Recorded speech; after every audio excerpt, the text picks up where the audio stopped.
안녕하세요. 법무법인 건승입니다. 오늘은 공동명의 장단점에 대해서 알아볼 텐데요. 특히 신축 분양 아파트 입주 예정자분들 중 공동명의를 계획 중이시라면 반드시 영상을 끝까지 시청해 주시면 좋을 것 같습니다. 그럼 지금부터 시작해 볼까요?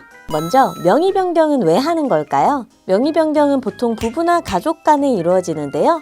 공동에서 단독 명의로 변경하거나 단독에서 공동 명의로 변경합니다. 이유는 다양하지만 부부간의 신뢰나 재산의 공동 소유 목적, 그리고 세금 절감이 가장 큰 이유입니다. 그럼 공동 명의는 어떤 세금을 얼마나 아낄 수 있는 걸까요? 예를 들면 해당 주택의 소재지가 비조정 지역인지 조정 지역인지, 주택가액이 얼마인지, 분양권 상태인지 취득 상태인지 등등 케이스마다 다릅니다. 그리고 신축 분양 아파트 명의 변경 예정이신 분들은 꼭 기억하세요.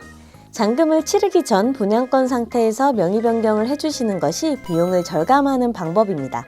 그 이유는 취득 이후, 즉 잔금 납부 이후에 명의 변경을 할 경우에는 해당 지분만큼의 취득세를 다시 납부해야 하고 소유권 이전 등기도 다시 해야만 합니다.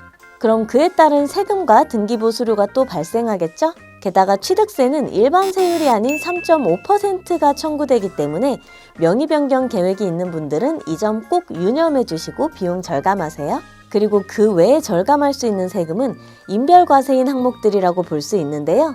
세대별이 아닌 개인별로 세금을 부과하기 때문에 단독 명의일 때보다 공동 명의일 때 더 낮은 구간의 세율이 적용됩니다. 예를 들면 과세표준 1억 원 기준 단독 명의의 경우 양도세율 35% 구간에 해당, 공동 명의는 인당 5천만 원씩으로 분리되어 5천만 원의 양도세율 15% 구간에 해당됩니다. 물론 일시적 2주택, 거주조건 충족, 혹은 양도 차익이 없는 경우 등 양도세 비과세인 분들은 해당되지 않으니 본인의 상황을 잘 파악하는 것이 중요합니다. 이런 원리로 양도세와 종부세, 소득세는 인별과세 항목으로서 절감할 수 있는 부분이라고 볼 수 있습니다. 그런데 한 가지 주의하셔야 할 점이 있습니다. 명의 변경은 증여를 뜻하는데요. 이에 따른 증여세가 발생할 수 있기 때문에 주의하셔야 합니다. 다만 부부간 증여는 10년간 6억까지 비과세이기 때문에 증여세가 발생되지 않는 분들이 많으실 텐데요. 증여세가 0원이더라도 홈택스나 세무서에서 세금 신고는 꼭 해주셔야 합니다. 만약 고가주택이나 서울 지역이라면 특히나 세무사 상담을 필히 받아보시길 권유드립니다. 공동명의의 단점이라고 할 수 있는 부분은 혼자 소유한 재산이 아니기 때문에 대출 신청이나 매도, 전세 등의 재산권 행사 시 반드시 명의자가 모두 참석해야만 합니다. 이에 따른 관공서, 은행, 분양사무실 등 방문 시에도 모든 명의자가 절차를 같이 해야만 합니다. 마찬가지로 명의자 중 한 명에게 채무 문제 등이 발생했을 시에는 채무와 관련 없는 명의자의 지분까지도 보호받을 수 없다는 점이 큰 단점입니다.